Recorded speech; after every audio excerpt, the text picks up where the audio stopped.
Evening good evening everybody. जितने बच्चे लोग क्लास देख रहे हैं, जितेंद्र, रोहित, रितेश, राम राम भाई, अजय, सभी को नमस्कार। ठीक है, तो सबका नाम लेना पॉसिबल नहीं है, तो कोई बच्चा ये मत कहना कि मेरा नाम ले लो। तो सबको वेरी वेरी गुड इवनिंग।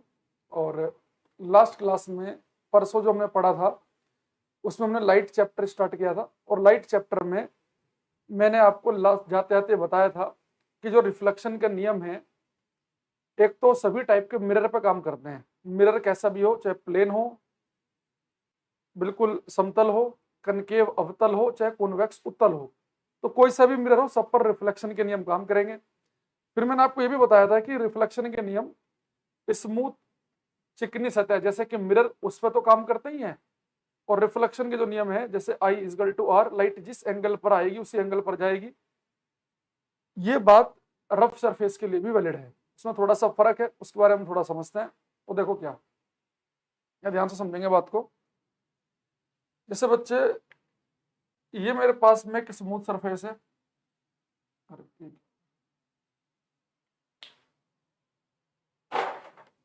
ये बच्चे मेरे पास में एक स्मूथ सरफेस ली मैंने, चिकनी सतह है,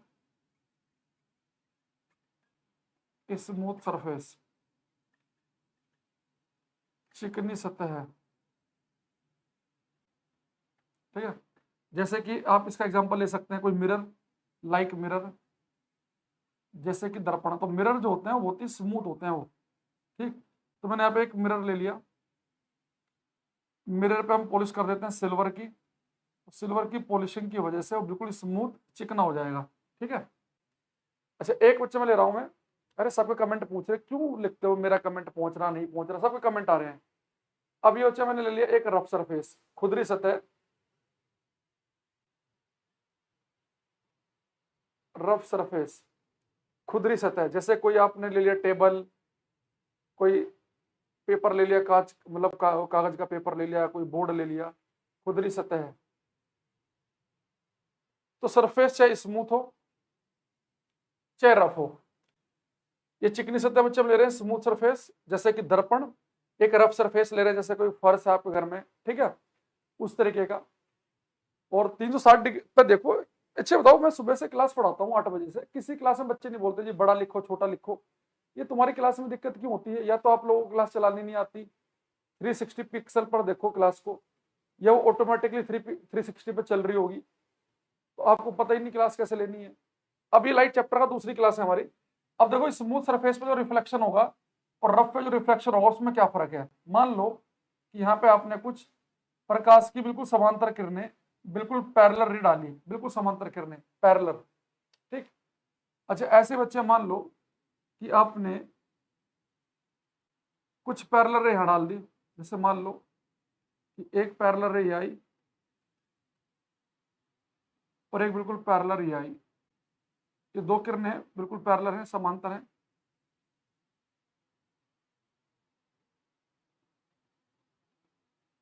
अब देखो स्मूथ सरफेस से जो रिफ्लेक्शन होगा और रफ सरफेस से जो रिफ्लेक्शन होगा, उसमें क्या फर्क होगा। ठीक है, यहाँ देखो बच्चे, जिस पॉइंट पे लाइट आकर टकराए उसे हम बोलते हैं एंगल ऑफ इंसिडेंस, उसे बोलते हैं पॉइंट ऑफ इंसिडेंस, आपतन बिंदु। मैंने बताया था आपको पिछली क्लास में कि जिस पॉइंट पर लाइट आकर टकराएगी उसे बच्चे हम बोलेंगे आपतन बिंदु, पॉइंट ऑफ इंसिडेंस। तो यहाँ पे लाइट आकर टकराई, यहाँ पे टकराई, तो वहां पे आप नॉर्मल खींच लो, अविलंब खींच लो। तो नॉर्मल क्या होता है बच्चे? नॉर्मल वो लाइन है जो सरफेस से 90 डिग्री का एंगल बनाए, जो पिछली क्लास में तो उन्हें पता होगा। ऐसे एक मैंने नॉर्मल लिया, ये नॉर्मल भी कितना एंगल बना रहा? 90 डिग्री का। फिर मैंने आपसे कहा था कि लाइट जिस एंगल पर आएगी नॉर्मल से उसी एंगल पर जाएगी। तो लाइट अगर आई एंगल पर गई है तो आई पर ही, अगर जितने एंगल पर आई उतने पे जाएगी। ऐसे बच्चे यहाँ पे भी लाइट नॉर्मल से जिस एंगल पर आएगी उसी एंगल पर वापस जाएगी। तो मैंने क्या देखा कि अगर सरफेस बिल्कुल स्मूथ है, बिल्कुल चिकनी है, तो उसमें खास बात आपको देखने को मिलेगी। वो खास बात क्या देखने को मिलेगी कि अगर प्रकाश की किरणें पैरेलल आई हैं तो टकराने के बाद भी वो पैरेलल समांतर रहेंगी। किरणें बिल्कुल पैरेलल आई, टकराने के बाद भी बिल्कुल पैरेलल रह रही है। तो ऐसा जो रिफ्लेक्शन होता है, ऐसे रिफ्लेक्शन को बच्चे हम बोलते हैं रेगुलर रिफ्लेक्शन, इसे हम कहते हैं नियमित परावर्तन। ये हमारा कहलाएगा रेगुलर, या इसका एक नाम और इंग्लिश में, इसे हम कहते हैं रेगुलर या स्पेक्युलर रिफ्लेक्शन, हिंदी में से हम कहते हैं नियमित परावर्तन। नियमित, हिंदी में नाम एक ही है इसका, नियमित परावर्तन। तो आपसे पूछ ले कि रेगुलर रिफ्लेक्शन या स्पेक्युलर रिफ्लेक्शन किस सरफेस पे होता है, आप बोलेंगे जी स्मूथ चिकनी सतह पे। रेगुलर रिफ्लेक्शन से आपका आशय क्या है, आपका मीनिंग क्या है? आप बोलेंगे रेगुलर रिफ्लेक्शन का मतलब यह है कि प्रकाश की किरणें अगर पैरेलल आ रही हैं तो टकराने के बाद ही वो पैरेलल रहें, ठीक है। लेकिन अगर बच्चे सरफेस है रफ, खुदरी, देखो यहाँ पे क्या होगा, देखो जिस पॉइंट पर लाइट आके टकराई, इस वाले पॉइंट पर, अब यहाँ पे एक नॉर्मल खींच लो, तो नॉर्मल आपको पता है बच्चे सरफेस से 90 डिग्री का एंगल बनाता है, तो मान लो यहाँ पे नॉर्मल आया ये, तो आपको पता लाइट जिस एंगल पर आएगी यहाँ भी उसी एंगल पर जाएगी। तो ये लाइट आई थी जिस एंगल पर, उसी एंगल पर गई। अब यहाँ पे बच्चे लाइट टकराई है इस पॉइंट पर, तो अरे आप इस पॉइंट पर नॉर्मल खींचोगे, जो सरफेस से 90 डिग्री का एंगल बनाया वो ऐसे बनेगा, यहाँ भी लाइट जिस एंगल पर आएगी उसी एंगल पर जाएगी। तो मैंने क्या देखा कि अगर सरफेस बिल्कुल स्मूथ चिकनी है तो प्रकाश से किरणें पैरेलल आई, लेकिन टकराने के बाद भी पैरेलल रहेंगी। लेकिन अगर रफ सरफेस है, आने वाली रे तो पैरेलल है, पर टकराने के बाद एक इधर को निकल गई, एक इधर को निकल गई। हालांकि रिफ्लेक्शन के नियम यहां भी फॉलो हो रहा है कि यहां भी लाइट जिस एंगल पर आई उसी एंगल पर गई इस पॉइंट पर, ऐसे इस पॉइंट पर भी लाइट जिस एंगल पर आई नॉर्मल से उसी एंगल पर गई। लेकिन ये किरणें आते हो तो पैरेलल थी, लेकिन ज्यादा समय पैरेलल नहीं रही। उसकी वजह पता क्या है, देखो अगर बच्चे बिल्कुल स्मूथ सरफेस होगी, चिकनी सतह है, तो जो आप नॉर्मल ड्रॉ करोगे ना, वो नॉर्मल बिल्कुल आपस में पैरेलल बनेंगे। आप इस वाले पॉइंट पर नॉर्मल खींचो, वो बिल्कुल पैरेलल बनेगा, ऐसे इस वाले पॉइंट पर लो बिल्कुल नॉर्मल। लेकिन अगर सरफेस कैसी है हमारी, अगर बच्चे हमारी सरफेस है रफ, खुदरी, तो अलग अलग पॉइंट पे नॉर्मल के डायरेक्शन अलग अलग टाइप से बनेंगे। तो यहाँ पर आने वाली रे तो पैरेलल होती है, पर जाने वाली पैरेलल नहीं होती। तो अगर मैं आपसे बोल दूं कि स्मूथ सरफेस पर रिफ्लेक्शन, तो आप बोलेंगे रेगुलर।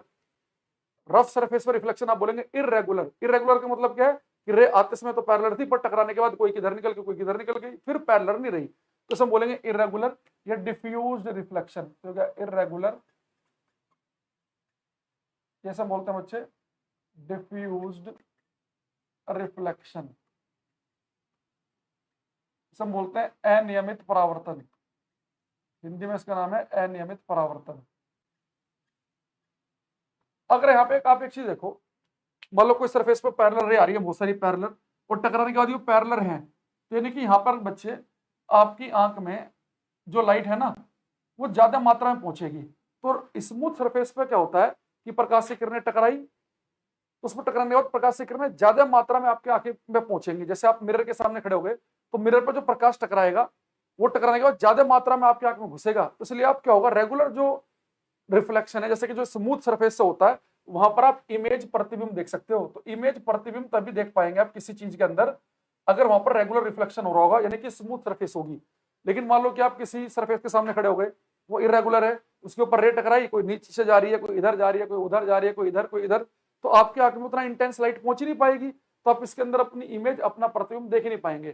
तो रफ सरफेस के अंदर आपको अपना प्रतिबिंब, अपनी इमेज नहीं दिखाई देगी, जबकि आपको स्मूथ सरफेस में, चिकनी सतह में अपनी इमेज दिखाई देगी। तो अगर आपसे पेपर में देखो क्वेश्चन कैसे कैसे बनते हैं, अब ध्यान सुनना।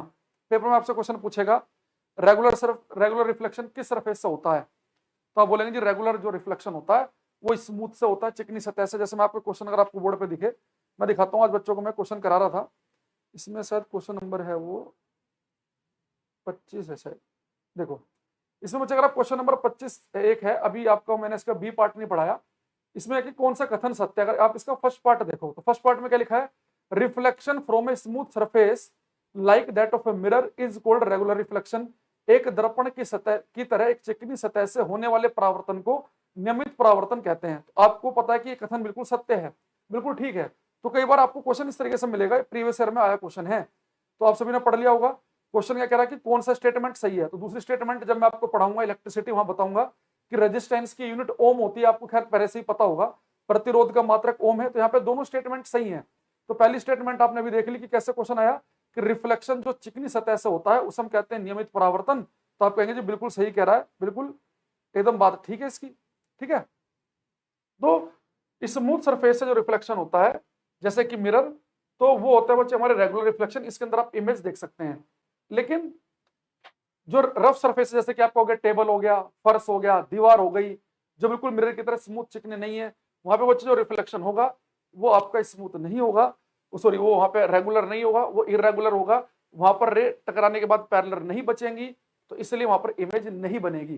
कुछ होती है ऐसी जो बहुत ना तो अच्छे से बहुत ही स्मूथ हो, चिकनी हो ना बहुत ही खुदरी हो, जैसे कि कई बार मार्बल बड़ा चिकना सा होता है, उसके अंदर आपको हल्की सी अपनी झलक दिख जाती है। पानी ना बहुत ही रफ है ना बहुत ही स्मूथ है, आपको उसके अंदर अपनी इमेज से दिख जाएगी।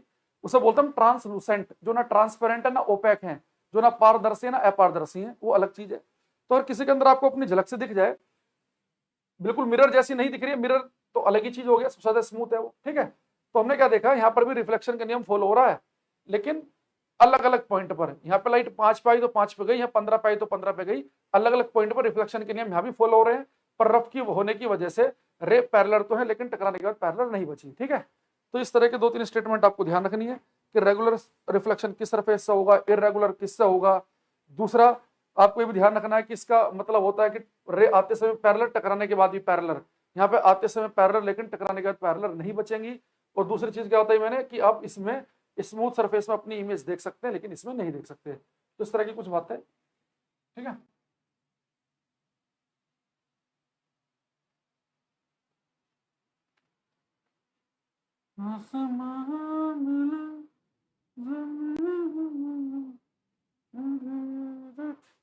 अब यहां पर आपसे क्या हाउस की वॉल पर भी रेगुलर रिफ्लेक्शन होगा, खुद सोच ले भाई। खड़ा हो जाए दीवार के सामने, दिख रहा अपना फोटो दिया उसके अंदर, नहीं दिख रहा तो कैसे रेगुलर हो जाएगा? तो सुनते नहीं है बिल्कुल भी। अब अगला क्वेश्चन देखो यहाँ पे, जो कल बच्चा बोल भी रहा था, ये क्वेश्चन मैं आपको करा देता हूँ। देखो ये बच्चे हमारे पास एक मिरर है, ये यूपी में आया हुआ क्वेश्चन है, आरओ के एग्जाम में, पीसीएस में किसी एक में। और ये बच्चे मिरर का नाम मैंने रखा एक्स वाई, और आपको पता है ये नॉर्मल जो सरफेस से 90 डिग्री का एंगल बनाए वो नॉर्मल होता है, पता है सभी को। ये लाइट आई और ये टकरा के चली गई। आने वाली क्या थी? आपतित किरण, इंसिडेंट रे, ये थी परावर्तित रिफ्लेक्टेड रे। ये एंगल अगर आई है और ये आर, दोनों एंगल बराबर होते हैं, तो अगर मैं यहाँ भी आई लिख लूं तो आई होप किसी को कोई दिक्कत नहीं होगी, ठीक है, कोई दिक्कत वाली बात नहीं होगी भाई। अगर ये एंगल 50 है तो भी 50 है, अगर इसे मैं आई कह रहा हूं तो इसे आई कहने में कोई दिक्कत थोड़ी ना है, ठीक। अब यहाँ पे क्वेश्चन आता है कई बार पेपर में कि अगर आपके पास में एक मिरर है और अगर आप इस मिरर को थीटा एंगल पर घुमा दो, ठीक है। देखो एक कह रहा है जी गाना सुना दो, क्या पढ़ाएं इन बच्चों को। मैं मैडम से कहता हूँ ऐसे सस्ते बैच मत लेके आया करो, बच्चे ऐसे आते हैं जो फालतू में, जो सीरियस नहीं होते हैं। मैं तो बिल्कुल खिलाफ हूँ ये ना, फ्री पढ़ाना, सस्ता पढ़ाना, क्यों? बात पैसों की नहीं है, बच्चे सीरियस नहीं होते।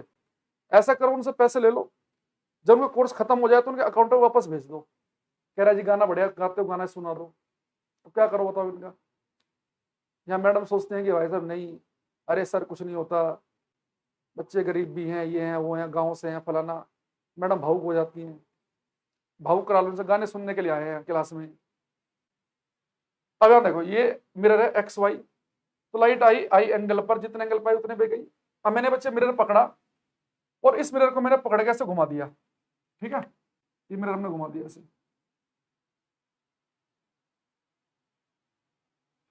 और इस मिरर का नाम पड़ गया एक्स प्राइम वाई प्राइम, या एक्स डैश वाई डैश, जो भी आप कहना चाहो। अगर आप अच्छे जगह पढ़ेंगे तो वहां पे जो टीचर हैं तो वो एक्स प्राइम वाई प्राइम ही बोलेंगे इसे, ठीक है। वो एक्स डैश वाई डैश नहीं बोलते, थोड़ा ये स्टैंडर्ड सा नहीं लगता है। तो ये हो गया बच्चे हमारा mirror X prime Y prime. ये मैंने मिरर घुमा दिया, मान लो मैंने मिरर घुमाया थीटा एंगल पर, समझ रहे हो बात को? जैसे मान लो ये मिरर है और इस मिरर को मैंने थीटा एंगल पर घुमा दिया ऐसे, थीटा पे। अच्छा ये जो हम काम कर रहे हैं ना, ये जो इंसिडेंट रे जिसे मैं छोड़ रहा था ये फिक्स है, इस आपतित किरण को हम छेड़ेंगे नहीं। मैं लाइट छोड़ रहा था, मान लो कि यहाँ से मैंने एक लेजर लाइट ली, उससे लाइट निकल रही है, टकरा कैसे जा रही है। अब मैंने क्या किया, लाइट को यहाँ से इंसिडेंट रे को आपतित किरण को फिक्स रखा, ये फिक्स है इंसिडेंट रे, ये फिक्स। और मैंने मिरर को थीटा एंगल पर घुमा दिया। अब देखो बच्चे क्या होगा, बड़े ध्यान समझना। ये हमारा मिरर था और इसके ऊपर बच्चे, ये मिरर के ऊपर ये नॉर्मल है अभिलंब। अगर मैं इस मिरर को थीटा एंगल पे घुमा दूंगा तो आपको दिखेगा, ये यहाँ पे देखो, तो जैसे बच्चे मिरर घूमेगा साथ में भी घूमेगा। तो अगर आपने इस मिरर को थीटा एंगल पे घुमाया तो साथ में नॉर्मल भी कितने एंगल पे घूम जाएगा बच्चे? थीटा एंगल पर। ठीक है, क्योंकि आपको पता ना कि नॉर्मल तो हमेशा बच्चे सरफेस से 90 डिग्री का एंगल बनाता है, तो अगर ये थीटा पे घुमा तो नॉर्मल भी थीटा पे घूम जाएगा साथ में। ठीक है, अब दूसरी चीज, आपने मिरर घुमाया थीटा एंगल पर, तो अभिलंब भी कितने में घूम जाएगा, थीटा पर, और साथ में बच्चे रिफ्लेक्टेड रे भी घूम जाएगी, परावर्तित किरण। तो पेपर में आपसे एक्चुअल में इस रिफ्लेक्टेड रे के बारे में ही पूछता है, वो पेपर में जो आपसे पूछेगा वो इस रिफ्लेक्टेड रे के बारे में ही पूछेगा। भाई जब आपको पता है कि टीचर क्लास में आ रहा है, मैं अपनी तरफ से पूरा ईमानदार हूं, मेरा मन ये करता था कि मैं 5 बजे तुम्हारी क्लास होती है, भले कई बार तुम्हारी क्लास 5 बज के 1 या 2 मिनट पे चले, उसमें कई बार ऐसा होता है कि की आने में दिक्कत हो, जल्दी नहीं आ पाई, मेरे पास एक की लगानी पड़ती है यहाँ पे, वो की भी डालते तो क्लास चलती है कई बार ये, या मान लो कई बार कुछ और ऐसा होता है कि क्लास में जैसे वो चैट वाला खोलना है तो चैट वाला स्टार्ट नहीं हो पाया, तो मैं क्या करता हूँ यहाँ पे क्लास में 4:56-57 पे खड़ा हो जाता हूँ मैं, तो टीचर 3-4 मिनट पहले ही खड़ा है। आप किसी भी कोचिंग में क्लास लेके देख लेना ऑनलाइन, 5 बजे क्लास का मतलब टीचर 5-7-8 से पहले तो सोचता भी नहीं क्लास स्टार्ट करने की, तो टीचर ईमानदार है तो आप भी ईमानदार रहो, पढ़ाई पे ध्यान दो केवल, कोई भी फालतू कमेंट मत किया करो। या अगर मैं आपके साथ टाइम पास कर रहा हूँ तो आप भी करो सर आप तो बुरा मान रहे हो, खुद तो टाइम पास करते रहते हो, खुद तो गाने सुनाते रहते हो हमें, हमने एक दिन कह दिया तो आप बुरा मान गए, खुद तो कहते हो लो भाई आज ये वाला गाना सुनेंगे, आज ये करेंगे, आज ये कहानी सुना रहे हैं। तो ये बच्चे मैंने मिरर घुमाया थीटा एंगल पर, ये नॉर्मल भी घुमा थीटा एंगल पर, तो पेपर में आपसे पूछा कि ये रिफ्लेक्टेड रे परावर्तित किरण कितने एंगल पर घूम जाएगी, तो क्वेश्चन क्या है, अगर समतल दर्पण को प्लेन मिरर को थीटा कोण पर घुमा दिया जाए, मिरर को थीटा कोण पर घुमा दें तो परावर्तित किरण किस कोण पर घूमेगी, तो उसमें कुछ नहीं करना, बस एक लाइन याद रखना, देखो मिरर घुमाया बच्चे आपने थीटा पे, ये नॉर्मल भी कितने घूमेगा, थीटा पे, ये 5 पे घुमा तो ये भी साथ में 5 पे, इन दोनों को ऐड कर दो, अगर मिरर घुमाया आपने 5 पे, नॉर्मल भी घूमेगा 5 पे, और ये रिफ्लेक्टेड रे घूम जाएगी 10 पे, यानी कि 2 थीटा पे। तो अगर मिरर, आप बस इतना ध्यान रखना, जिस एंगल पर पेपर पे मिरर घुमाएगा उससे डबल एंगल पर रिफ्लेक्टेड रे परावर्तित किरण घूमेगी। वो कहेगा कि मिरर घुमाया 5 डिग्री पर, नॉर्मल कितने पे घूमेगा, 5 पर ही, और रिफ्लेक्टेड रे कितने में घूम जाएगी, 10 पर। इसे 3 बार घुमाएंगे तो ये भी 3 पर ही कितना हो जाएगा, टोटल 6। तो पहले एक लाइन लिखेंगे, if mirror is rotated, if mirror is rotated, देखो कितना सुंदर लिखा गया, इतना बढ़िया तो आज तक मैंने लिखा नहीं जीवन में। If mirror is rotated bye an angle theta, if mirror is rotated by an angle theta, keeping incident ray fix, keeping incident ray fix, comma reflected ray rotates by an angle 2 theta, Hindi में लिखेंगे, यदि आपतित किरण को, यदि आपतित किरण को fix रखते हुए, यदि आपतित किरण को फिक्स रखते हुए दर्पण को थीटा कोण पर घुमाया जाए, यदि आपतित किरण को फिक्स रखते हुए दर्पण को थीटा कोण पर घुमाया जाए, यदि आपतित किरण को छेड़ना नहीं है, यदि आपतित किरण को फिक्स रखते हुए दर्पण को थीटा कोण पर घुमाया जाए तो परावर्तित किरण 2 थीटा कोण पर घूम जाती है, तो परावर्तित किरण 2 थीटा कोण पर घूम जाती है। तो एक याद रखना इस बात को, ठीक है, इसका प्रूफ भी होता है, वो मैं चाहे जान पूछ के घंटे क्लास से 10 मिनट फालतू प्रूफ में लगाए हम, क्योंकि हमारा पेपर कंपटीशन वाला है। तो मिरर घुमाएंगे थीटा पर, नॉर्मल भी घूम जाएगा थीटा पर, और रिफ्लेक्टेड रे कितने में घूम जाएगी, 2 थीटा पर। तो बस इतना ध्यान रखना। तो पेपर में क्वेश्चन जब आया 2 तरीके से आया, एक बार तो यह आया कि मिरर को घुमाया गया थीटा कोण पर, तो वहां पे 2 थीटा लिखा था, एक बार बस थीटा उसने एक्स लिखा कि दर्पण को एक्स डिग्री पे घुमा दें तो कितना घूम जाएगी, 2x पर। राजस्थान पुलिस 2018-19 में आया था, सुरेश कुमार मीणा जी बता रहे हैं। मीणा जी सारा ध्यान रखते हैं, भाई साहब भी हमारी तरह। चलो राजस्थान का भी बता दिया इन्होंने। तो ये वैसे यूपी में भी आया हुआ है कि reflected ray rotates by an angle 2 theta. तो इसे अगर आपको किसी का बनाने का मन कर रहा हो, उतारने का, तो इसे उतार लो। तो आपको मैं 30 से 45 सेकंड का समय दे रहा हूँ, तब तक देख लेते हैं किसी कोई काम का कुछ है कमेंट।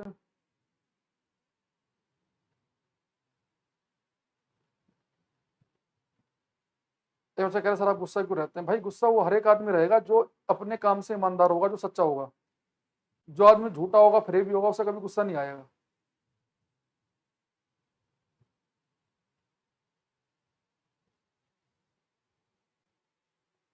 एक कह रहा जी इंसिडेंट रे घुमाए तो क्या होगा। अरे इंसिडेंट रे घुमा दोगे तो मान लो कि तुम फिर किसी एक चीज को तो फिक्स रखोगे। मान लो आपने मिरर रखा फिक्स, आपने इंसिडेंट रे को थीटा एंगल पर घुमाया तो रिफ्लेक्टेड रे भी थीटा एंगल घूम जाएगी, क्योंकि जितना एंगल पे रे आती है उतनी पे जाती है। मान लो कि तू ऐसा सोच, ये नॉर्मल था, फिर टोटल एंगल था 60 डिग्री का, तूने मिरर कितना घुमा दिया, ये एंगल कितना घुमा दिया बच्चे, 20 घुमा दिया तो 40 बचेगा, तो रिफ्लेक्टेड रे भी 40 पर रहेगी, यानी कि वो भी 20 घूम जाएगी।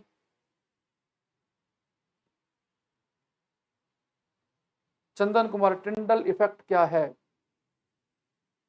स्कैटरिंग टाइप का होता है, जैसे आपने देखा होगा कि हमारे घरों में विंडो से या कई बार गेट से लाइट आती है, तो उस लाइट आते समय लाइट के अंदर आपको डस्ट पार्टिकल से दिखते होंगे, दिखता ना कई बार, वो जो वो रोशनदान से प्रकाश आ रहा होता है, तो रोशनदान का जब प्रकाश आ रहा होता है उसके अंदर जो पार्टिकल्स होते हैं, तो वो लाइट उन पार्टिकल्स पर टकराती है, तो वो पार्टिकल सारे के सारे विजिबल हो जाते हैं, तो उस समय पार्ट जो है, जो लाइट का पाथ दिखाई देता है, प्रकाश दिखता है, उसे टिंडल इफेक्ट कहते हैं।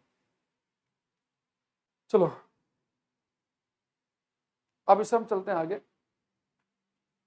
ये बच्चा कह रहा प्रूफ का हिंट दे दें। प्रूफ का हिंट भाई देखो ये है, ये बच्चे ने वाला नॉर्मल है, तो ने वाले नॉर्मल से लाइट किस एंगल पर आई, आई प्लस थीटा पर, तो जाएगी भी कितने पर, आई प्लस थीटा पर, यानी यहां से यहां तक का एंगल आई प्लस थीटा हो जाएगा। इस पूरे एंगल में से तू इतना सा एंगल घटा दे तो ये वाला बचेगा। अब ये इतना सा एंगल क्या है, ये पूरा आई, ये थीटा, तो ये बनेगा आई माइनस थीटा, तो तू आई प्लस थीटा जो इतना था इसमें से आई माइनस थीटा घटाएगा तो 2 थीटा आ जाएगा। अरे जहां पे प्रूफ की जरूरत होगी मैं अपने आप बता दूंगा, टेंशन मत लो, क्योंकि ऐसा ना सिलेबस भी तो खत्म करना भाई, तुम्हारे तो इतने सारे सब्जेक्ट ले रखे हैं तुम लोगों ने, तो ऐसे तो अगर हर चीज करने लगेंगे तो आपका सिलेबस बहुत महीनों में होगा जाके। तो जितना बताया जाए टीचर पे विश्वास रखते हुए उतना सुना करो। चलो एक चीज हम यहाँ पे देखते हैं अभी, ये बच्चे अभी हमने एक चीज पढ़ी, इससे मैं 3-4 फैक्ट लिखूंगा, बड़े प्यारे प्यारे हैं, सारे के सारे याद रखना, बड़े सुंदर सुंदर छोटे छोटे।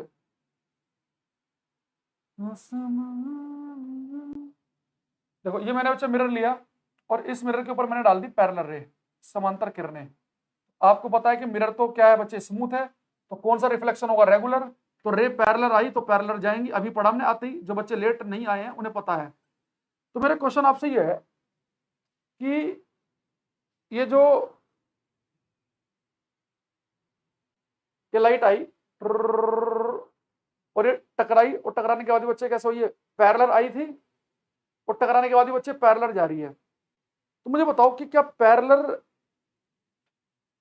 ये रे कभी आपस में सच में मिलेंगी क्या, नहीं भाई। पैरेलल रे का मतलब क्या होता है, समांतर किरणों का, एक सेकंड, पैरेलल रे का मतलब बच्चे क्या है, देखो पैरेलल रे है, ये टकराई और टकराने के बाद भी पैरेलल ही है, तो पैरेलल रे तो कभी मिलती नहीं है। जैसे ट्रेन की पटरियां हैं बिल्कुल पैरेलल होती हैं, समांतर, आप देखना कभी खड़े हो गए, ट्रेन की पटरियां कभी मिलती हैं क्या, नहीं। लेकिन एक चीज पर ध्यान दो, आप मान लो कहीं खड़े हैं खुले से मैदान में और कहीं दूर देखना, दूर, तो हमें लगता है कि कहीं दूर दूर कहीं जाएंगे, गाना सुना है नहीं सुना है, तो बस उसे ध्यान में रखो कि कहीं दूर आपको ऐसा लगेगा कि वो दोनों रे आपस में मिल रही हैं, दोनों पटरियां ट्रेन की आपस में मिल रही हैं। यानी अगर कभी कोई चीज ना मिले तो हम ये बोल देते हैं कि वो इन्फिनिटी पर, अनंत पर जाकर मिलेगी। अगर कभी कोई चीज ना मिले तो हम बोल देते हैं इन्फिनिटी पर जाकर मिलेगी, क्योंकि इन्फिनिटी की, अनंत की कोई डेफिनेशन नहीं है भाई, अनंत तो कभी होता ही नहीं है। मैंने कहा कि भाई दो रे अनंत पे जाके मिलेंगी, मान लो आप चले गए 500 किलोमीटर दूर, आप कह रहे हो तो मिली नहीं, मैं कहूंगा भाई अनंत 500 किलोमीटर थोड़े ना है, चल 5 लाख किलोमीटर तक जा, आप गए 5 लाख किलोमीटर, मैंने कि अनंत कोई 5 लाख किलोमीटर भी नहीं है, 500 करोड़ किलोमीटर चला जा, तो अनंत की कोई डेफिनेशन नहीं है। यानी अगर कोई रे कभी ना मिले तो आप उसे ये कह सकते हैं कि वो अनंत पे जाकर मिलती हुई महसूस होंगी, अनंत पे जाकर मिलती हुई लगेंगी। तो अगर पेपर में कोई आपसे पूछ ले कि जो प्लेन मिरर है ये प्रकाशीय किरणों को कहां पर फोकस करता है, आप बोलोगे तो फोकस करता ही नहीं है, इस पर रे पैरेलल आती है, पैरेलल की पैरेलल चली गई तो फोकस करता ही नहीं है, तो इसका मतलब क्या, अगर ये फोकस नहीं करता तो आप ये कह सकते हो कि कहां पर फोकस करेगा, ये रे को फोकस करेगा बच्चे इन्फिनिटी पर, अनंत पर। तो अगर पेपर में पूछ ले कि प्लेन मिरर समतल दर्पण का फोकस कहां होता है, ये प्रकाशीय किरणों को कहां फोकस करता है, आप बोलेंगे प्रकाशीय किरणों को फोकस करता है इन्फिनिटी पर, अनंत पर, और अनंत पर फोकस करने का मतलब है कि कभी फोकस करेगा ही नहीं। ये कहता हूं बच्चों को मैं, कुछ ऐसा है ये, मान लो एक प्रेमी और एक प्रेमिका हैं संबंध में और वो प्रेम के अंदर है, अब वो उनका आगे बढ़ना मुश्किल है, मान लो किसी घर वालों ने मना कर दिया, तो फर्स्ट प्रायोरिटी तो फैमिली है इंसान की। अब प्रेमिका कह रही है जाके प्रेमी से कि हम इस जन्म में तो नहीं मिल सकते, लेकिन मैं वादा कर रही हूँ कि हम मिलेंगे अगले जन्म में। तो आप समझ जाओ कि अगले जन्म का मतलब है कि मिलना तो नहीं है। हालांकि उसने वादा किया कि हम मिलेंगे अगले जन्म में। अगला जन्म किसने देखा? तो अगला जन्म सुनते ही समझ गए आप कि अब मिलना मुश्किल, अब तो संभव ही नहीं है। अगला जन्म का तो पता ही नहीं किसी को। तो ऐसे यहाँ पर भी है कि रे मिलेंगे, और कहाँ मिलेंगे? इन्फिनिटी पर, यानी कि अगले जन्म वाला वादा हो गया। तो यानी कि प्लेन मिरर का फोकस कहाँ हो गया? अनंत पर। अच्छा, मिरर से फोकस तक की जो बच्चे दूरी होती है ना, उसे बच्चे बोलते हैं फोकल लेंथ, फोकल दूरी। तो मुझे एक चीज बताओ कि जो प्लेन मिरर है, फोकल लेंथ को लिखते हैं स्मॉल एफ से। तो मिरर से फोकस तक की दूरी होती है फोकल लेंथ, फोकल दूरी। तो अगर फोकस ही अनंत पे है तो फोकल दूरी भी कितनी होगी इसकी? अनंत। तो अगर पेपर में आपसे कोई क्वेश्चन पूछ ले, ठीक है, कि प्लेन मिरर का फोकस कहाँ होता है, बोलेंगे प्लेन मिरर का फोकस होता है अनंत पर। प्लेन मिरर की समतल दर्पण की फोकल दूरी कितनी होती है? अनंत। तो फोकल दूरी है फोकस तक की दूरी। जब फोकस ही अनंत पर है तो फोकल दूरी भी कितनी होगी? अनंत ही होगी। ठीक है, तो लिखेंगे यहां पे हम focus of plane mirror is at infinity, therefore its focal length is also infinite। समतल दर्पण की समतल दर्पण का फोकस अनंत पर होता है। समतल दर्पण का फोकस अनंत पर होता है, इसलिए इसकी फोकल या फोकस दूरी भी अनंत होती है। इसलिए इसकी फोकल दूरी भी अनंत होती है। समतल दर्पण का फोकस अनंत पर होता है, इसलिए इसकी फोकल दूरी भी अनंत होती है। देखो कितनी जल्दी एग्जाम्पल समझ में आया सारे बच्चों को। लाइन से लिख रहे हैं, बड़े एग्जाम्पल। ये तुम्हारे जीवन संबंधित है ना, एकदम तुरंत खुश हो जाते हो तुम। हाँ, कहा था मेरे से उसने, मिलेंगे अगले जन्म में। ये बच्चा कह रहा भगा ले जाएंगे। अरे कैसे बातें करो, ये टटपूंजे लोग काम करते हैं, भगाने भूगने वाले। अब यहाँ देखते हैं आगे। हाँ, अब इसमें कभी तुमने देखा कि बहुत पढ़े लिखे सभ्य टाइप के जो लोग हैं, दोनों मान लो लड़का लड़की दोनों जॉब वॉब कर रहे हैं बढ़िया, एमएनसी में कहीं ऐसे, वो ट्राई करते हैं, घर वाले भी उनके समझदारी होते हैं, वो मानते तो ठीक है, नहीं तो वो अपना अपना के जो ठीक है भैया नहीं चल पा रहा काम, वो ऐसे कर लेंगे।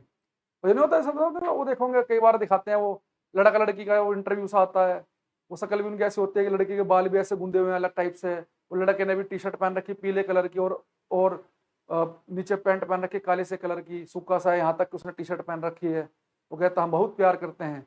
तो वो भगाने भूगने वाले काम उनके हैं। तो इन चीज़ों से दूर रहो और पढ़ाई में फोकस करो। कुछ बन जाओगे तो घर वाले तुम्हारे ही मानेंगे और उसके भी। अच्छा, एक चीज और देखेंगे, अगर मैं आपसे बोलूं कि भाई कोई भी ऐसा मिरर होता है, जैसे हम आगे पढ़ेंगे, कनकेव और कॉन्वेक्स मिरर, अवतल और उत्तल दर्पण, वो थोड़े कर्व होते हैं ऐसे, उन्हें हम बोलते हैं स्फेरिकल मिरर, क्योंकि वो स्पेयर में से, गोले में से काटे जाते हैं। तो मान लो कि बच्चे हमारा आगे पढ़ेंगे सब, तो इसलिए मैं ज्यादा फोकस नहीं कर रहा। ये कनकेव मिरर है, ये मेरा है कॉन्वेक्स उत्तल दर्पण। तो ये अवतल, ये उत्तल, ये कनकेव, ये कॉन्वेक्स। तो जो कनकेव और कॉन्वेक्स मिरर है, ये बच्चे होते हैं थोड़े कर्व शेप में। तो आप अगर, जब मैं आपको आगे पढ़ाऊंगा, तो इनके बच्चे जो कर्व है ये, तो अगर मैं इस कर्व को पूरा कंप्लीट कर लूं तो इनकी एक रेडियस बनेगी, रेडियस। इसे पूरा कंप्लीट कर लें तो सेंटर से दूरी जो होती है, सेंटर से जो दूरी बनेगी वो बनेगी रेडियस। तो इनकी रेडियस होती है, इसे हम बोलते हैं रेडियस ऑफ कर्वेचर। इसे बच्चे बोलते हैं वक्रता त्रिज्या, रेडियस ऑफ कर्वेचर। तो रेडियस होती है कनकेव मिरर की, कॉन्वेक्स मिरर की। लेकिन ये बच्चे प्लेन मिरर है, इसकी मतलब कर्व है ही नहीं, तो उनको फ्लैट है, सीधा है। तो सीधी लाइन की कोई रेडियस होती है क्या? नहीं। तो अगर पेपर में कभी आपसे पूछ लिया जाए कि बिल्कुल स्ट्रेट लाइन की, या बिल्कुल प्लेन मिरर की, या बिल्कुल प्लेन सरफेस की रेडियस क्या होती है? रेडियस हमेशा होते हैं कर्व चीजों की। बॉल की रेडियस होगी, गोले की रेडियस होगी, जो कर्व में होंगी उनकी रेडियस होती है। अगर रेडियस के बिल्कुल फ्लैट चीज की पूछ ले तो आप उसकी रेडियस बताएंगे इनफाइनाइट, अनंत। तो प्लेन मिरर के रेडियस ऑफ कर्वेचर भी क्या होती है? अनंत। तो लिखेंगे radius of curvature, radius of curvature of plane mirror is also infinite. समतल दर्पण की वक्रता त्रिज्या भी अनंत होती है। समतल दर्पण की वक्रता त्रिज्या भी अनंत होती है, अनंत। तो उसका फोकस भी अनंत पे, फोकल दूरी भी अनंत, और वक्रता त्रिज्या भी कितनी, अनंत। कितना प्यारा मिरर है ये, स्टूडेंट के लिए बड़ा सुंदर मिरर, सब कुछ खुद ही याद करवा रहा है ये। अच्छा हाँ भाई, फोकस कहाँ पे, बहुत दूर, अनंत पे, फोकस करता ही नहीं है। फोकल दूरी वो भी अनंत। रेडियस ऑफ कर्वेचर, कर्वेचर तो है नहीं इसमें, तो रेडियस क्या होगी इसकी, अनंत। सब कुछ अनंत अनंत अनंत। अगला क्वेश्चन थोड़ा ध्यान से बताना। अगर आपसे मैं पूछूं पावर ऑफ प्लेन मिरर, समतल दर्पण की शक्ति, पावर ऑफ प्लेन मिरर, समतल दर्पण की शक्ति क्या होती है। तो पावर ऑफ प्लेन मिरर, समतल दर्पण की शक्ति, ये पहले आप मुझे बताओ, फिर मैं आपको बताऊंगा इसका आंसर क्या है। दुर्गेश जी ने बिल्कुल सही आंसर हमें दिया है एकदम। ऐसे बच्चे में बड़े लगते हैं, बिल्कुल तैयार बैठे रहते हैं, क्वेश्चन पूछेंगे तुरंत आंसर लिखेंगे, फालतू और कुछ नहीं। दिनकर कुमार, बहुत बढ़िया। प्रेम प्रकाश, आंसर दो, यस सर नहीं। रोहित राज, संजू, सारे के सारे बच्चे धुरंधर है क्लास में, सारे ठीक आंसर दे रहे हैं। हाँ देखो ये बच्चा है ना बड़ा प्यारा, धीरा, गलत हो गया इनका। एक आधा ऐसा आना भी जरूरी है, तभी तो बाकी बच्चों को लगेगा कि हाँ हम होशियार हैं। सुजीत कुमार सुमन क्या लिख रहे हैं, डाई आफ्टर, पता नहीं। प्रियंका मौर्य का सही है। रवि गुप्ता जी देखो क्लासिकल तरीके से आंसर दे रहे हैं। मोहन शर्मा का महागलत, राहुल का ठीक।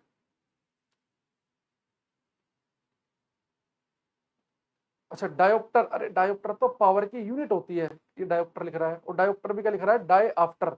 डायोप्टर होता है वो, आगे पढ़ेंगे उसमें देखो। अरे पावर पूछिए बेटा सूरज कुमार ठाकुर, मैग्निफिकेशन नहीं पूछी। समतल दर्पण की बच्चे पावर होती है शून्य, जीरो। देखो पावर का मतलब पता क्या होता है, पावर को लिखते हैं पी से, और इसकी शक्ति होती है शून्य। समतल दर्पण की शक्ति होती है शून्य। देखो पावर का मतलब ये होता है बच्चे कि कोई मिरर जो है, जब हम आगे पढ़ेंगे ना कनकेव और कॉन्वेक्स मिरर, तो किसी मिरर के ऊपर अपने प्रकाश की पैरेलल रे, समांतर किरणें गिरी, तो कोई किरण कितना अच्छा प्रकाश की किरणों को मोड़ता है, कन्वर्ज करता है, या कितना अच्छा डाइवर्ज करता है, फैलाता है, उसकी पावर होती है। जैसे कनकेव मिरर में आपको पढ़ाऊंगा, अवतल दर्पण, इसके ऊपर प्रकाश की किरणें डालो, ये प्रकाश की किरणों को इकट्ठा कर देगा, ये कन्वर्ज करेगा। कॉन्वेक्स मिरर के ऊपर प्रकाश की किरणें डालना है, प्रकाश की किरणों को फैला देगा। तो कोई मिरर प्रकाश की किरणों को कितना अच्छा कन्वर्ज करता है, डाइवर्ज करता है, वो उसकी पावर है।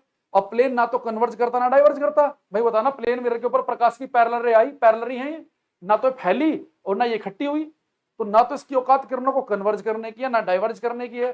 तो जब ना तो किरणों को इकट्ठा कर रहा ना फैला रहा, तो किस बात की पावर, कोई शक्ति है इसके अंदर, नहीं। तो उसकी पावर हम बोलेंगे जीरो, इसकी कोई पावर नहीं है। आप अपने एरिया के एमएलए के पास गए, बोला एमएलए साहब ये क्या कहते हैं, जैसे एमएलए छोड़ो, सबसे बढ़िया केस, आप जाओ केजरीवाल के पास दिल्ली में, आम आदमी पार्टी किसी नेता के पास, बोलो भाई साहब ये मेरा काम है थोड़ा करवा दो, तो क्या बोलेगा, भाई साहब ये तो सेंट्रल गवर्नमेंट के अंडर में आता है, ये तो सेंट्रल गवर्नमेंट का मामला है, दिल्ली सरकार के अंडर में तो है नहीं, पुलिस दिल्ली सरकार के अंडर में नहीं, ये वो। आपने कहा जी कोई बात नहीं, आप मान गए। अब फिर गए उस आप आदमी के पार्टी के नेता के पास, आपने कहा भाई साहब ये थोड़ा सा ना हमारे यहाँ का गली का ना ये नाली नूली सी में पानी बहुत भर जाता है गली में। कह भाई साहब ये तो हमारा मामला है, तो एमसीडी का मामला है। तो बोले तू किस लिए बना भाई मुख्यमंत्री, तू किस लिए नेता बना है, कोई भी चीज बोला तो कहता है तो एमसीडी के अंडर में है, ये चीज फलानी चीज सेंट्रल गवर्नमेंट के अंडर में, फिर तुम किस लिए हो, भीड़ करने के लिए, ये तुम्हारी तो कोई पावर ही नहीं है। तो बस समझ गए कि जो आदमी ना तो सड़क बनवा सकता और ना पुलिस में आपका केस निपटवा सकता, उसकी कोई पावर क्या है, जीरो। ऐसे ये है, ना किरणों को फैला सकता ना इकट्ठा कर सकता, इसकी पावर क्या है, जीरो। तो लिखेंगे समतल दर्पण की शक्ति क्या होती है, शून्य, जीरो, इसी कोई पावर नहीं है। ये आम आदमी पार्टी का नेता है ये, ठीक है। ये कहेगा या तो कनकेव के पास जाओ या कॉन्वेक्स के पास जाओ, या तो किरणों को मोड़ना है तो कनकेव अवतल के पास जाओ, फैलाना है तो कॉन्वेक्स के पास जाओ, उत्तल के पास, या तो एमसीडी या फिर सेंट्रल गवर्नमेंट, ठीक है। अच्छा अगली चीज एक हम लिखेंगे इसमें, हम मैग्निफिकेशन ऑफ प्लेन मिरर, समतल दर्पण की आवर्धन क्षमता, मैग्निफिकेशन, मैग्निफिकेशन।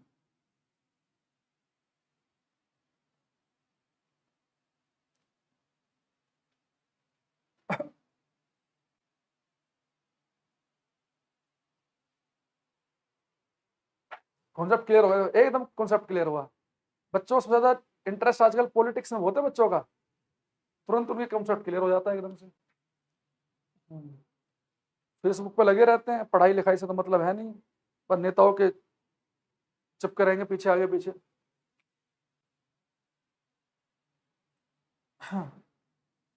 आजाद भारत में ये कह रहा है जी पावर ऑफ रफ मिरर। एक से एक बच्चे देखेंगे, अरे मिरर रफ नहीं होता, सरफेस रफ होती है, मिरर तो स्मूथ चिकना ही होता है, फिर उसे मिरर क्यों कह रहे हो? कुछ बच्चे नहीं होते अपने आप से क्लास में, कई बार टीचर पढ़ा होता तो उन्हें कुछ ना कुछ पूछना है थोड़ा अलग सा दिखने के लिए, क्लास में कह रहा है जी रफ मिरर, या तो मिरर ही मत कहो फिर। मिरर का मतलब ये होता है कि वो स्मूथ सरफेस है। तो लिखेंगे magnification of plane mirror, magnification of plane mirror, समतल दर्पण की आवर्धन क्षमता, समतल दर्पण की आवर्धन क्षमता।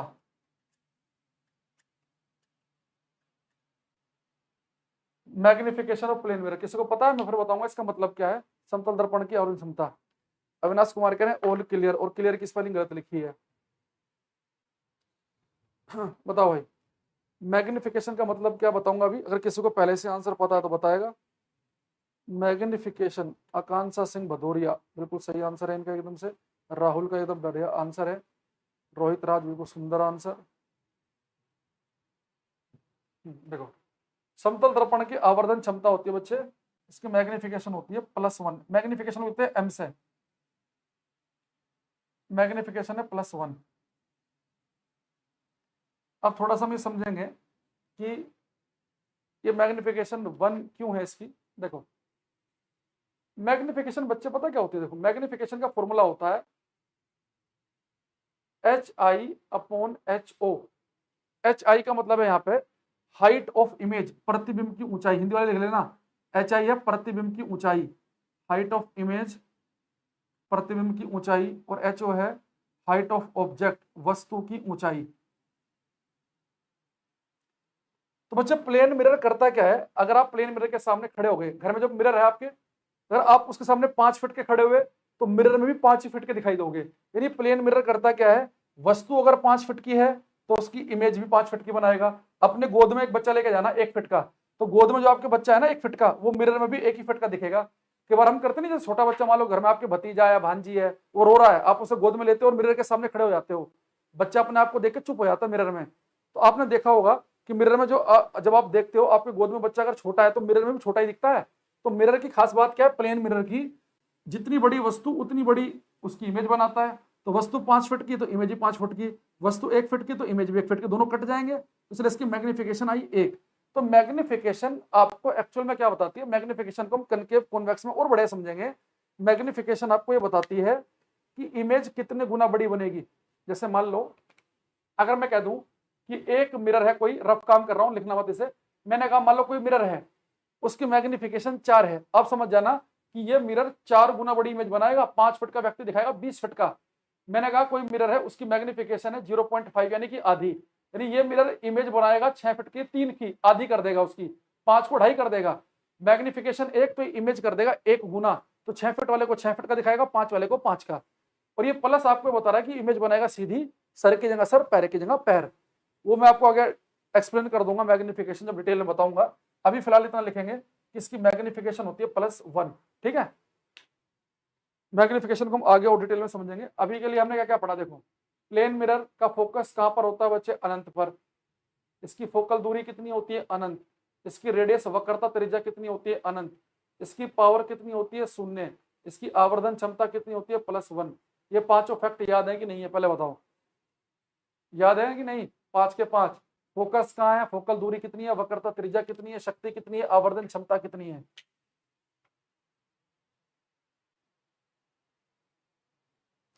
अरे कहाँ गया हो, जैसे गाना सुनना था वो दिखाई नहीं दिया मुझे फिर।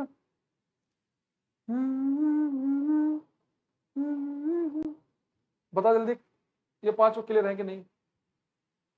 गाना सुना दो, गाना। डीजे वाले बाबू मेरा गाना बजा दो, गाना बजा दो। उसका नाम देते हैं।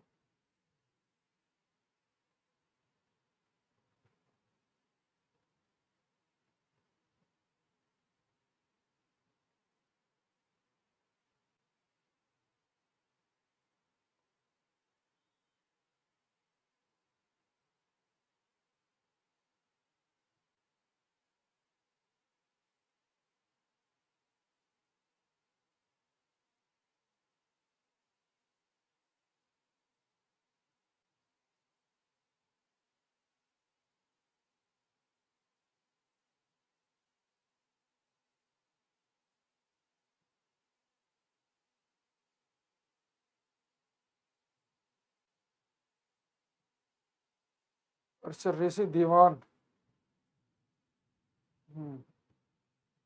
बचपन का प्यारे गाना बड़ा फेमस चल रहा है ना आजकल, सही कह रहा बच्चे। इससे न्यूमेरिकल नहीं बच्चे, फैक्ट है ये, तो इससे तो क्या न्यूमेरिकल बनेगा। ये सब याद हो गया, चलो बहुत बढ़िया। अब आते हैं बच्चे हम थोड़ा सा और आगे। न्यूमेरिकल जहां पे बनेगा वही तो न्यूमेरिकल बनाएंगे, यहाँ तो क्या ही न्यूमेरिकल बनेगा, ये तो फैक्ट है ये, इसमें थोड़ा न्यूमेरिकल बनते हैं। मैग्निफिकेशन प्लस 1 पावर 0, तो न्यूमेरिकल जब न्यूमेरिकल वाला चीज आएगी तो बताएंगे, यहाँ पर न्यूमेरिकल नहीं बनेगा।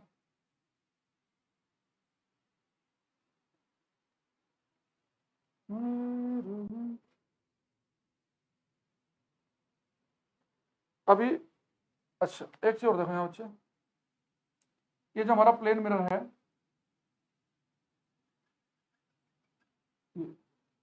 यहाँ पे इसके सामने बच्चे मैं खड़ा हो गया,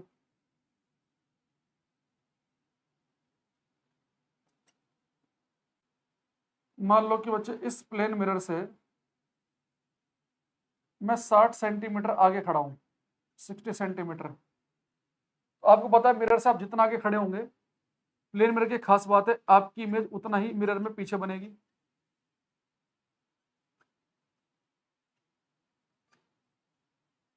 देखो अपने घर वाले मिरर के सामने अभी खड़े होकर देखो, मिरर के सामने, अरे भाई सूरज कुमार खत्म हो गया, कह रहा जी प्लेन मिरर का यूज बता दो। मैंने पहले ही बताया था, कोई बच्चा आगे से आगे नहीं बताएगा, जब टॉपिक खत्म हो जाएगा तब पूछना जो पूछना है, ये बता दो वो बता दो, शांत रहो। अभी घर वाले मिरर के सामने खड़े हो जाना, आप उस मिरर से जितना आगे खड़े हैं ना, तो उस मिरर में जो आपकी इमेज बन रही है, जो आपका प्रतिबिंब बन रहा है, आपको वो मिरर में उतना ही अंदर को महसूस होगा। भाई मिरर तो है तो मात्र इतना ही मोटा, आप उससे मान लो 1 मीटर आगे खड़े हैं, तो मिरर में आप उसके अंदर को 1 मीटर अंदर को ही महसूस होंगे आप, ठीक है। अगर मान लो मिरर से आप खड़े हैं 50 मीटर आगे, तो इमेज कितने पीछे बनेगी, 50 मीटर पीछे बनेगी। तो मिरर में जितना आगे खड़े होते हैं आप, इमेज बनती है उतना ही पीछे। हालांकि इसका मतलब ये नहीं है कि मान लो कि आपका एक भाई है, वो मिरर लेके ऐसे खड़ा हो गया आपके सामने, और आप मिरर के सामने खड़े हो गए 2 मीटर आगे, तो आपकी इमेज मिरर में 2 मीटर अंदर को महसूस होगी। ये नहीं कि आपका भाई यहां मिरर लेके खड़ा है तो एक दूसरा भाई 2 मीटर पीछे खड़ा होकर स्क्रीन लगा दे, वहां पे इमेज मिल जाएगी, नहीं भाई, मिरर तो इतना ऐसा मोटा है, उसके आगे आप खड़े हैं 50 मीटर आगे, तो इतने से पतले से मिरर में ही अंदर को आपको इमेज महसूस होगी 50 मीटर अंदर को, ठीक है, प्लेन मिरर में। तो यहां से देखो पेपर में ऐसे क्वेश्चन पूछ लेगा आपसे कि यदि एक व्यक्ति मिरर के सामने 60 सेंटीमीटर दूर खड़ा है, तो उस व्यक्ति और उसकी इमेज के बीच की दूरी कितनी होगी, तो उसके बीच की दूरी कितनी हो जाएगी, 120 सेंटीमीटर, यानी कि 1.2 मीटर। भाई 1 मीटर होता है 100 सेंटीमीटर के बराबर। बात समझ आ रही है कि जितना आप आगे खड़े होंगे इमेज बनेगी उतना ही पीछे, और दोनों के बीच की दूरी पूछता है वो नॉर्मली, तो कितनी बन गई, वो 120 हमारे वाले केस में। अब यहाँ पे यूपी ट्रिपल एससी में क्वेश्चन आया, तो मैं चाहूंगा कि आप मुझे बताएं, हालांकि मैं वैल्यू थोड़ा बहुत चेंज हो सकती है न्यूमेरिकल वैल्यू, पर कॉन्सेप्ट वही रहेगा, ठीक है। देखो यहाँ पे एक चीज देखना, तो बच्चा कह रहा था मेरा वीडियो अभी शुरू हुआ है, क्यों पता नहीं भाई क्यों है, बाकी बच्चे सब बैठे हैं क्लास ले रहे हैं शुरू से ही, अभी हाइट वाइट का सब बताएंगे। देखो क्वेश्चन ये है कि एक व्यक्ति प्लेन मिरर से, उसने कहा पेपर में, चलो मैं अपने मन से ले लेता हूँ कुछ वैल्यू, ये बढ़िया रहेगी। मतलब एक व्यक्ति मिरर से 1.5 मीटर दूर है, 1.5 मीटर दूर, तो उसने कहा एक व्यक्ति प्लेन मिरर समतल दर्पण से 1.5 मीटर दूर खड़ा है, और इस व्यक्ति ने मिरर की तरफ चलना शुरू कर दिया और 30 सेंटीमीटर चलने के बाद रुक गया। 1.5 मीटर दूर था, मिरर की तरफ 30 सेंटीमीटर चलने के बाद रुक गया, तो अब इस व्यक्ति और इसकी इमेज के बीच की दूरी क्या होगी, अब इस व्यक्ति और इसकी इमेज के बीच की दूरी क्या होगी, ये बताओ, ध्यान से करना। मीनू गुप्ता, सुधीर कुमार, सब बच्चे क्वेश्चन करो भाई। ऋषि दीवान तुम भी आंसर दो भाई इसका, कुमार सत्यम,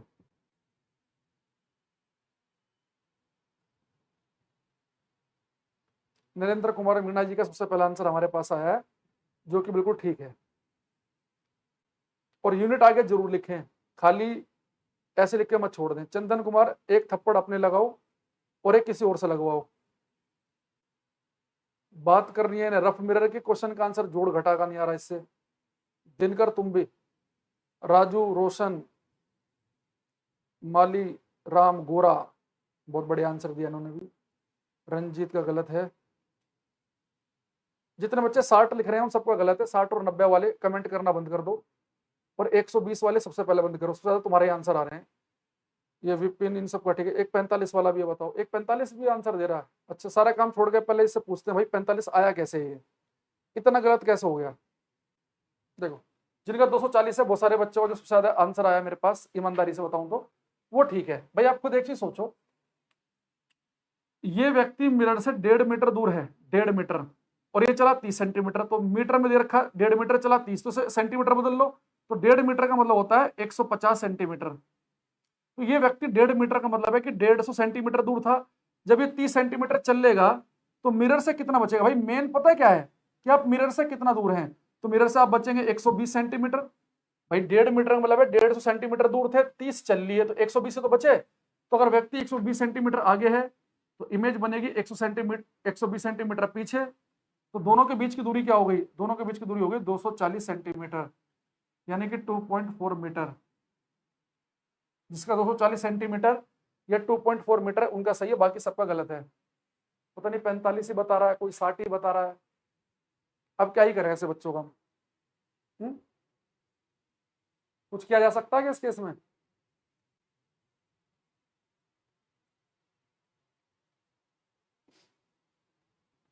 उदय भान कह रहे सर हमारा कमेंट नहीं देखते हैं। भाई आपका भी देख लिया हमने, बुरा मत मानो, बहुत बच्चे हैं ऐसे। अनिकेत, राजीव गुप्ता, ईशा कुमारी, संजीत कुमार, सबका ठीक है। ठीक है, चलो एक क्वेश्चन और बताओ। चलो फिर इसमें आप क्वेश्चन ये है कि एक व्यक्ति प्लेन मिरर से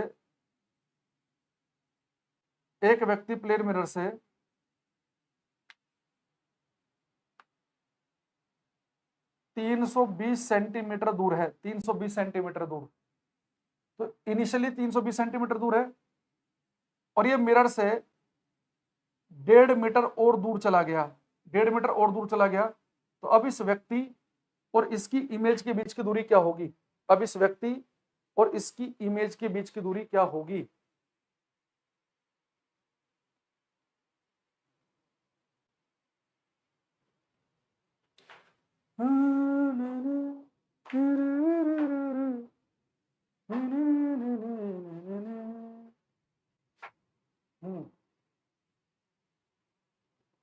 दुर्गेश, दिनकर कुमार बहुत बढ़िया, चंदन, श्री, रोहित राज, लाइन सबका ठीक, रवि गुप्ता, नवनीत विश्वकर्मा शायद पिछले क्वेश्चन का आंसर दे रहे हैं। हाँ, आकांक्षा सिंह, प्रेम प्रकाश कुमार, नरेंद्र, खुशी, शैलेंद्र, मोहन शर्मा, राहुल का गलत है।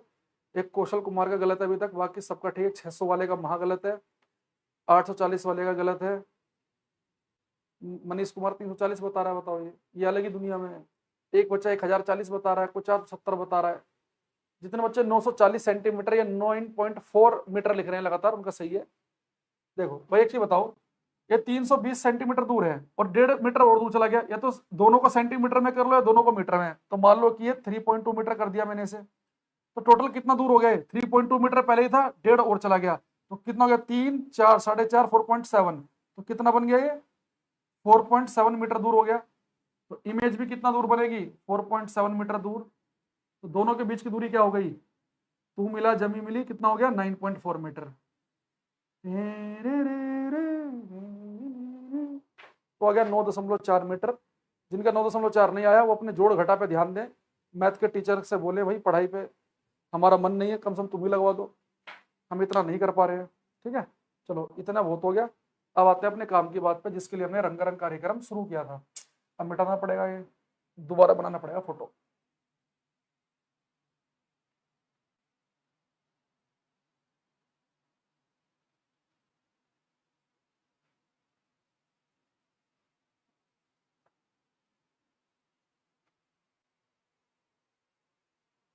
इजाजुल, उदय प्रताप, अविनाश, ये वो, अच्छा बहुत सारे बच्चे ऐसे हैं कि लेट कमेंट आता है, इसलिए बच्चों को लगता है कि इनके नाम ले रहे, सृष्टि, ऋषि, दानी, बहुत सारे बच्चों को अभी तक कमेंट आ रहे हैं। कोई बात नहीं। हाँ, आप बस ये कमेंट जो करते हो ना, इससे बस जो मैं आंसर बताऊं उससे मैच क्या करो बस, और कमेंट जरूर क्या करो ताकि आपको पता रहे कि भाई आपने क्या आंसर किया और सर ने क्या बताया। ताकि आप कभी दोबारा रिवीजन करोगे तब भी तुम्हें लगेगा कि यार उसमें हमने गलत आंसर दिया था या सही आंसर दिया था। तो हमने कहा कि अगर ये 60 सेंटीमीटर दूर, इमेज ही बनेगी 60 सेंटीमीटर दूर।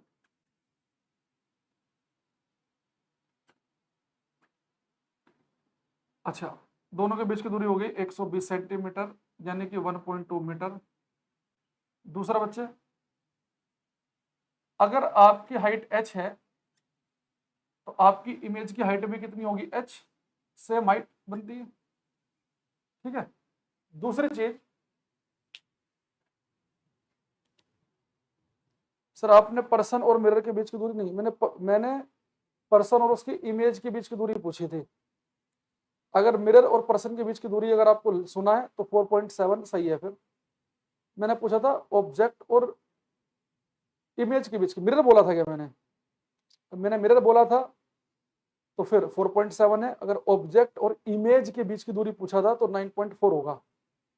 हो सकता है कि मेरे मुंह से गलत निकल गया हो, जब आप दोबारा वीडियो देखेंगे तो देख लेना उस समय। ठीक है, चलो यहां देखो। अब बच्चे आप हम लिखेंगे nature of image by plane mirror. Nature of image by plane mirror, समतल दर्पण के द्वारा बनने वाले प्रतिबिंब की प्रकृति। ऑब्जेक्ट और इमेज थी तो 9.4 ही है, तो लिखेंगे यहाँ पे nature of image by plane mirror, समतल दर्पण के द्वारा बनने वाले प्रतिबिंब की प्रकृति। समतल दर्पण के द्वारा बनने वाले प्रतिबिंब की प्रकृति।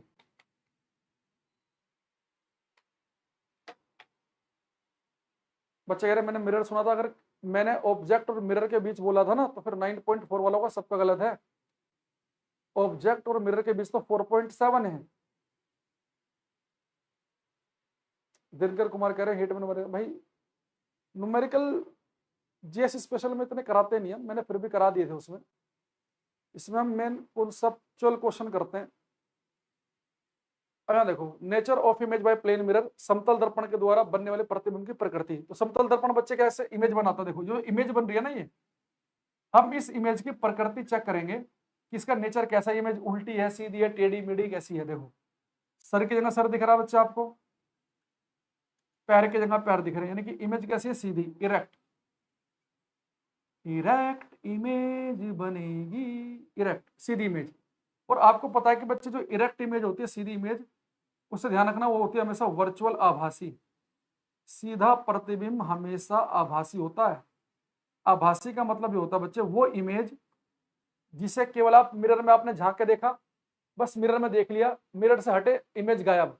यानी जिस इमेज को आप स्क्रीन पर पर्दे पर नहीं उतार सकते वो हमारी वर्चुअल इमेज है। पेपर में कई बार क्वेश्चन आया कि जिस इमेज को स्क्रीन पर पर्दे पर उतारा जा सके वो रियल इमेज होती है, वास्तविक, और जिसे केवल मिरर के अंदर ही महसूस किया जा सके, लेंस से ही मैं देखते समय ही महसूस कर सके, जिसे हम स्क्रीन पर पर्दे पर नहीं उतार सकते, वो इमेज हमारी होती है वर्चुअल आभासी। और याद रखना कि सीधी इमेज हमेशा वर्चुअल आभासी होगी, इरेक्ट इमेज हमेशा आभासी। अगर पेपर में कभी ये लिख दे कि सीधा प्रतिबिंब भी है और वास्तविक भी है तो ऑप्शन गलत है। हालांकि कनकेव कॉन्वेक्स पे और जब हम आएंगे वहां पे आपको ऐसी इमेज मिलेंगे तो ज्यादा बढ़िया समझ में आएगा। अभी इतना याद रखना कि प्लेन मिरर सीधी इमेज बनाता, तो सीधी का मतलब है कि वर्चुअल आभासी होगी। आपकी जो इमेज मिरर के अंदर बनी है ना, तो मिरर के अंदर ही महसूस हो रही है। इसका मतलब ये नहीं है कि ये मिरर है, आप इसके सामने 1 मीटर आगे खड़े हैं तो आपकी इमेज इसमें 1 मीटर अंदर को ही महसूस होगी। अगर आप अपने एक भाई को 1 मीटर पीछे स्क्रीन लगा के खड़ा कर दें तो आपकी इमेज यहां दिखेगी नहीं। अगर आप 500 मीटर आगे हैं तो इमेज मिरर में ही 500 मीटर अंदर को महसूस होगी। ये इमेज मिरर के अंदर ही महसूस हो रही है। इस इमेज को मिरर के 500 मीटर पीछे पर्दा लगाकर, स्क्रीन लगाकर वहां पर प्राप्त नहीं किया जा सकता। तो ये जो इमेज है इरेक्ट इमेज हमेशा होती है वर्चुअल आभासी। एंड एक चीज और ध्यान रखेंगे कि प्लेन मिरर सर की जगह सर दिखाता है, पैर की जगह पैर, लेकिन ये काम करता है आपके शरीर के लेफ्ट हिस्से को दिखाता है राइट और राइट को दिखाता है लेफ्ट। आप घर में ट्राई करना, घर में जाना, देखो आप घर में पहुंचे, मिरर के सामने खड़े हो गए, अपना राइट हैंड उठाना है ऐसे, दाहिना हाथ, आपने राइट हैंड उठाया, मिरर में भी इधर के हाथ उठेगा तो जो इमेज बनी वो एक्चुअल में उसका लेफ्ट पार्ट है। तो आपके शरीर का जो राइट हिस्सा है वो इमेज का लेफ्ट है, जो आपका लेफ्ट है वो इमेज का राइट है। तो लेफ्ट का राइट, राइट का लेफ्ट दिखता है। यानी कि अगर मेरे चेहरे पे यहाँ पे एक तिल हो लेफ्ट हिस्से पे, तो आपको पता है मिरर में क्या होता है, जितना आगे ऑब्जेक्ट होगा इमेज उतना ही पीछे बनेगी। तो यहाँ पे वो तिल यहाँ दिखाई देगा, तो यहाँ पे तो तिल है लेफ्ट हिस्से में और यहाँ पे वो तिल राइट हिस्से में महसूस हो रहा है। तो लेफ्ट का राइट दिखाता है, राइट का लेफ्ट दिखाता है। तो इसलिए हम बोलते हैं इमेज बनाएगा erect, virtual and laterally inverted. Laterally inverted का मतलब होता है दाएं का बायां दिखाना, बाएं का दायां, पार्श्व रूप से उल्टा प्रतिबिंब, पार्श्व रूप से उल्टा। ठीक है, एक बार इसे लिखो, कुछ दिक्कत हो तो बताओ, एक सेकंड।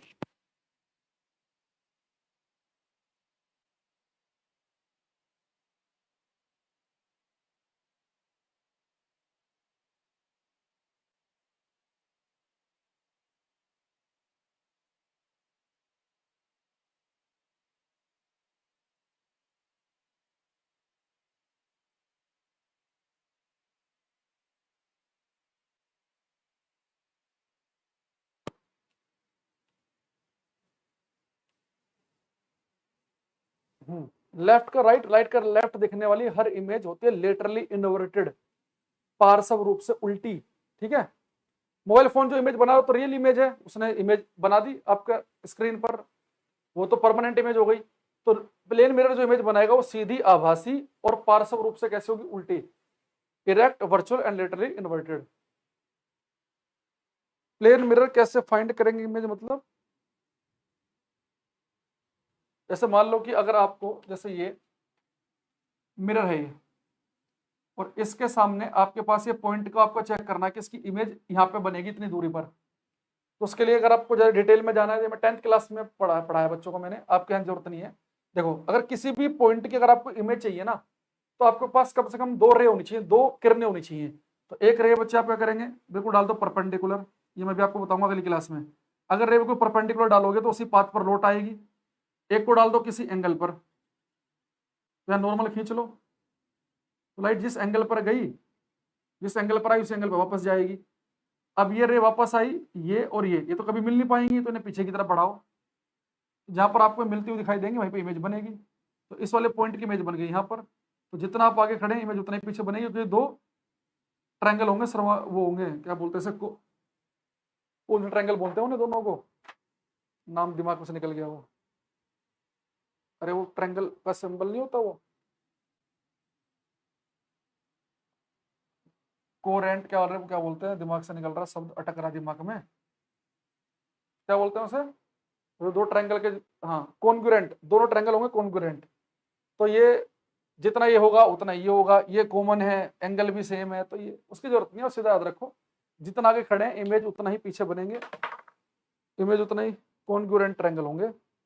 कॉन्ग्रेट्स बोल रहा है एक, बताओ। तो जितना आगे खड़े हैं इमेज बनेगी उतना ही पीछे, सेम साइज की बनेगी, इरेक्ट वर्चुअल होगी और लेटरली इन्वर्टेड होगी, सीधी, आभासी और पार्श्व रूप से उल्टी। ठीक है, ठीक है, चलो तो आज के लिए इतना ही रखते हैं भाई, बच्चे कह रहे टाइम हो गया।